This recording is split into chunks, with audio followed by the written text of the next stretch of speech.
Estamos começando mais um programa Telemaquinando, mas vocês devem estar estranhando hoje porque, enfim, nosso programa está diferente. A gente não está no estúdio, eu estou sozinho, o Gordedé não está comigo. Mas, enfim, hoje nós temos dois convidados especiais que vieram passar aqui por Fortaleza, que foi o Antônio Frota Neto e o Fernando César Mesquita. Eles foram assessores de comunicação de presidência da República. E, visto que isso é uma coisa muito relevante aqui para nós, estudantes de comunicação, nós resolvemos fazer um programa especial com essa palestra, com esse evento. Vamos falar com o pessoal que está aqui assistindo, vamos falar com os dois. A gente vai querer mostrar para vocês como foi a passagem dos dois aqui por Fortaleza.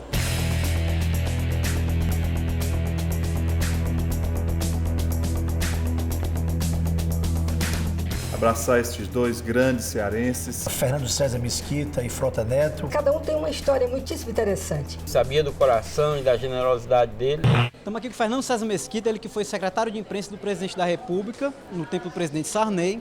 E ele temos a honra de estar aqui com ele hoje aqui no nosso programa, ele que veio a participar de um evento aqui na Unifor. Muito obrigado pela sua oportunidade de dar essa entrevista para a gente.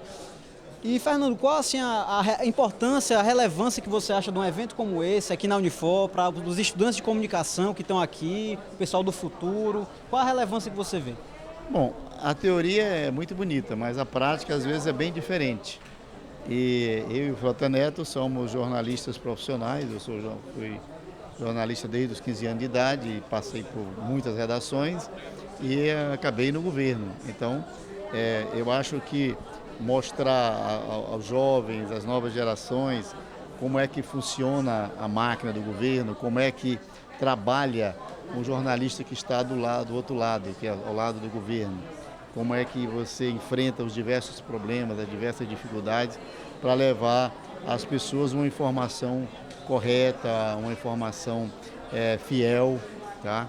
E que você tenha credibilidade para que as pessoas acreditem no que você diz. Qual a importância, a relevância de um evento como esse sendo oferecido para a Unifor, para os alunos do curso de comunicação, para os profissionais? Como é que você avalia um evento como esse? Sim, é aquela questão de você poder chegar e debater sobre alguma coisa que esteja acontecendo. E é muito bom para o pessoal de jornalismo isso, porque são pessoas que trabalharam no ramo, assim, enfrentaram aquilo, sabem o que é. É muito bom você conversar com pessoas que realmente são do ramo, que sabem o que estão tratando. É uma chance que a Unifor dá pra gente muito diferente em questão de outras universidades. O estudante de comunicação, ele realmente tem que sair um pouco da sala de aula e conversar com as pessoas que fizeram história na comunicação do país. E, sem dúvida, o Fernando e o Frota têm muito a dizer e vocês têm muito que aprender com eles. Nós, como jornalista, como estudante de comunicação, tenhamos um conhecimento sobre isso, tenhamos uma revelação um pouco maior, porque é muito fácil a gente ler jornal e ver aquela informação já batida, aquele métier bem resumido. E aqui não, a gente vai ver a história sendo contada, a história sendo revelada, o que aconteceu por debaixo dos bastidores, e isso é interessante. Você, Fernando César, você praticamente a sua atividade foi mais para Brasília, foi mais para ascensão em âmbito federal. Eu lhe pergunto, você que descende de uma das maiores figuras da imprensa cearense, sobrinho, que foi e que é e que será sempre de Perboaz Silva, como foi sair do Ceará e chegar com esse seu jeitão meio de japonês, bem devagar, chegar às culminâncias da imprensa brasileira, assessor de presidentes? Eu vejo jornalismo e comunicação como uma coisa muito importante hoje na vida de todos nós. Comunicação é hoje, para mim, o que está realmente na ponta da linha, porque nada existe sem comunicação, nada existe sem uma comunicação bem feita. Eu e o Frota somos dinossauros. Nós estamos aqui, quando eu comecei na imprensa, as coisas eram bem diferentes, né, Frota? Hoje, a mídia eletrônica, a internet, fez um avanço muito grande, mas o papel do jornalista, do comunicador, sempre será muito importante. Esteja ele na lide diária da redação, no jornal, no rádio, na televisão, ou trabalhando como assessor de imprensa do governo federal, do governo estadual, da prefeitura municipal, é sempre importante. Bom, agora a gente está aqui com outro convidado especial da noite, Antônio Frota Neto. Uma honra tê-lo aqui nesse evento com a gente hoje. E, Frota Neto, assim, em relação à importância desse evento aqui hoje para os alunos da comunicação, para os profissionais, para o pessoal, como é que você avalia assim, essa geração nova, o pessoal que está trabalhando, para ter essa visão do que é você estar no outro lado, né? Você está como um assessor, o senhor como assessor do ex-presidente da República, o senhor viveu bem esse outro lado também da mídia, né? Então, o que é que você avalia essa importância hoje aqui desse evento aqui na Unifor? Eu acho que vocês estão vivendo, assim como eu estava falando agora com o amigo, um momento mágico, porque vocês estão passando por um processo de transformação tecnológico, processo educacional mais aberto. Hoje se discute mais temas dentro das faculdades, das universidades, do que na minha época. Tinha muito tabus, né, de temas, de certos códigos de política, de economia. Então, a troca de experiência, embora a nossa vivência tenha sido no mundo anterior, né, nem por isso, digamos, ela é minimizada, porque ela serve de alicerce para que vocês tenham as conquistas de vocês mais sólidas. Eu acho que o mercado de trabalho para vocês é um mercado mais difícil do que o que é da nossa época, porque exige de vocês mais preparação, vocês têm que estar mais preparados, vocês têm que ter mais competitividade, porque o número de alunos é maior, não é, no mercado de trabalho, mas nem por isso o resultado final é diferente. Quer dizer, o resultado final é a satisfação de estar participando da sociedade de uma maneira positiva, de estar ajudando a fazer o Brasil, de estar ajudando a fazer o futuro do mundo. Um encontro como esse, aliás, os encontros de uma maneira geral, eles são muito importantes, porque é no confronto das ideias, é nesse encontro de divergências que saem as grandes conclusões, que saem as grandes compreensões sobre os grandes assuntos que às vezes passam desapercebidos, mesmo os que já têm um lugar assegurado na história. É o caso que nós estamos vivenciando hoje. Frota Neto, Fernando César Mesquita, que tiveram uma contribuição importantíssima para o país, no momento em que se instalava o primeiro governo democrático depois da ditadura militar, eles vêm trazer aqui uma conversa franca, narrativas totalmente abertas, sem segredos, sem nenhuma pavonagem, para usar um termo até da época. E isso é muito importante para nós que estamos aprendendo, nós professores que estamos aprendendo todo dia um pouco da história da comunicação no país, e os alunos também, que estão todo dia com esse desafio de reencontrar a nossa própria história. É muito importante que nós que vamos escrever, ou que estamos escrevendo, para quem já está na profissão, o dia a dia, que logo vai ser a história, é muito interessante que a gente conheça o passado, porque é lá que estão as razões de todas as coisas. Como é que o Frota conseguiu, naquela época, ter uma imagem tão boa, manter uma imagem tão boa do Sarney, e hoje o Sarney tem essa imagem tão fragilizada, tão desgastada, né? O sinônimo de coisa negativa é a marca da família Sarney, de oligarquia, de coisa cansada, etc. Como é que ele interpreta esse desgaste e esse processo que o Sarney passou, tendo esse problema de imagem que ele tem hoje? Eu tenho sempre, quando penso no presidente Sarney, eu não penso no Sarney Maranhão, porque a pequena figura histórica dele. Eu penso no Sarney, presidente da República, que ganha a dimensão daquele cara que teve a coragem de sair, que nem novela da Globo, de presidente de um partido da situação militar, para presidente da República que fez a redemocratização do Brasil. É uma história quase novelesca. E eu me pergunto sempre o seguinte: quando as pessoas criticam o Sarney, desculpe eu chamar Sarney, mas quando critico o presidente Sarney, eu pergunto, onde é que estava essa gente no mesmo período que eu convivi, que tanta gente da história que está viva aí conviveu, que hoje se alardeia neodemocratas, vice-neodemocratas, tudo democrata, né? E esquece uma coisa, que que quem fez os alicerces para as liberdades que nós vivemos hoje foi Zé Sarney. Ele não fez só, mas ele contribuiu muito e decisivamente para esse processo de democratização. Os dois jornalistas, tanto o Frota quanto o Fernando, eles participaram de um momento bastante importante da história do Brasil e com milhões de coisas que a gente não conhece, porque foi exatamente o momento da transição da ditadura para a democracia. Então essa relação do poder com a comunicação, ela era muito radical nesse momento, né? Um momento em que havia muita repressão ainda, né? Resquícios da ditadura militar, e é importante para a gente conhecer exatamente como se deu essa relação. Esse momento da história do país, ele precisa inclusive ser contado, não é?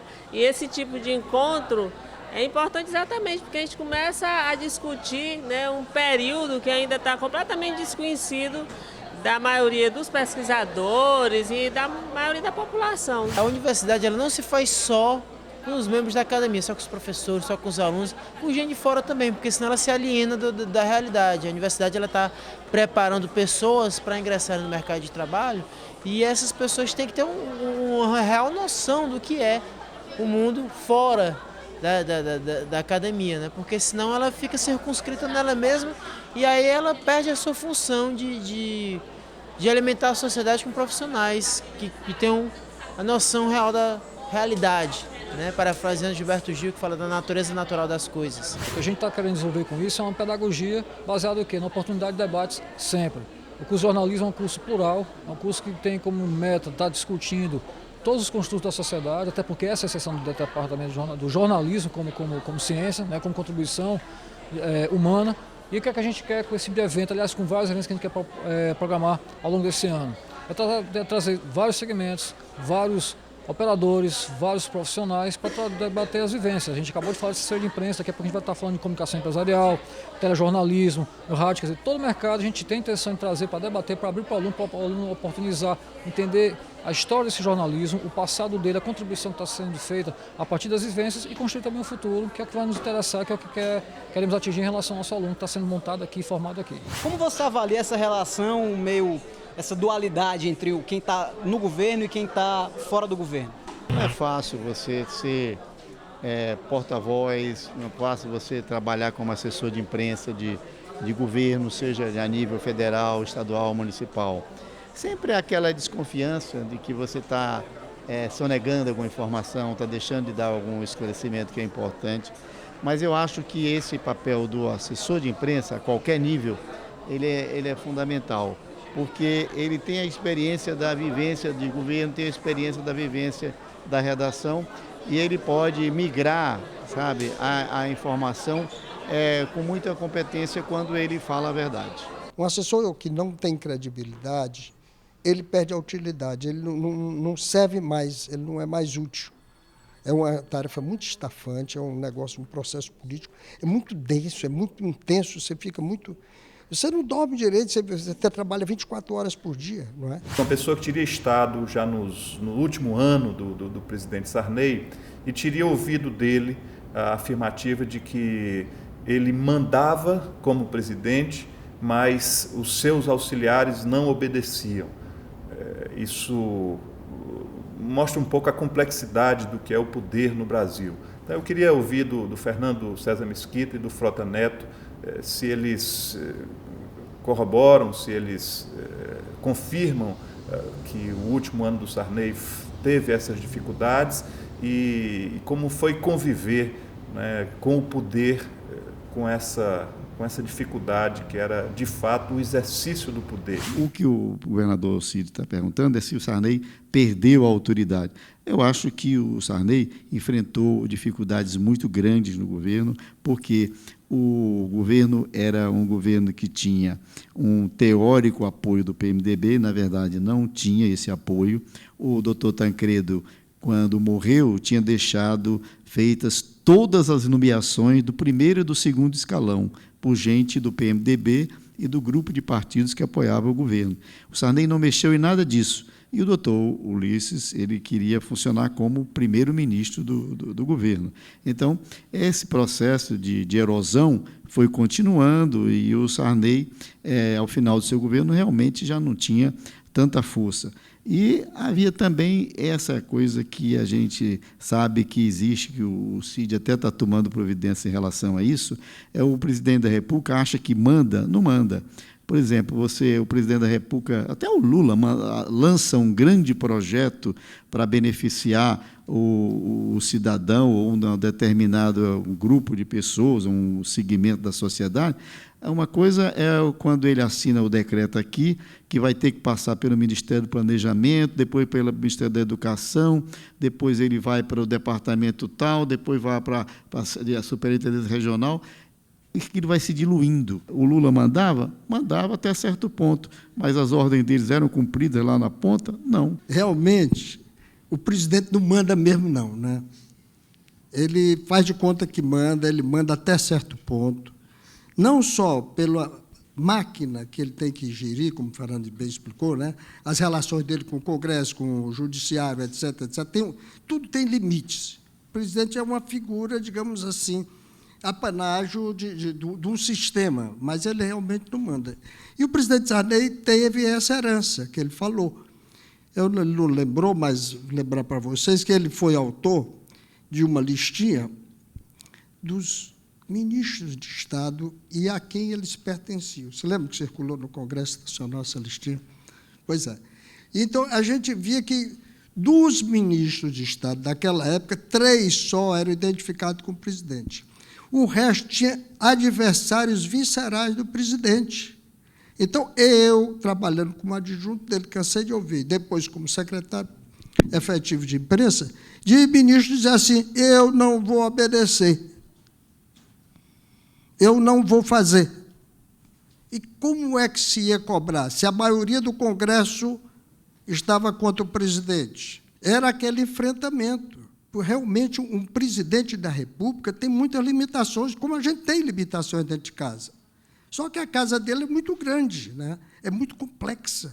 Extremamente curioso e interessante ouvir jornalistas, né, que eram, na verdade, o secretário de imprensa, os porta-vozes desse período, um período crítico, em que ele tinha que, naturalmente, fazer a representação formal e oficial do governo, um governo que não se entendia, em que de não sei quantos ministros, só 3 eram de fato aliados do presidente, e a pessoa tinha que falar em nome do governo, né? Então imagina o que é isso.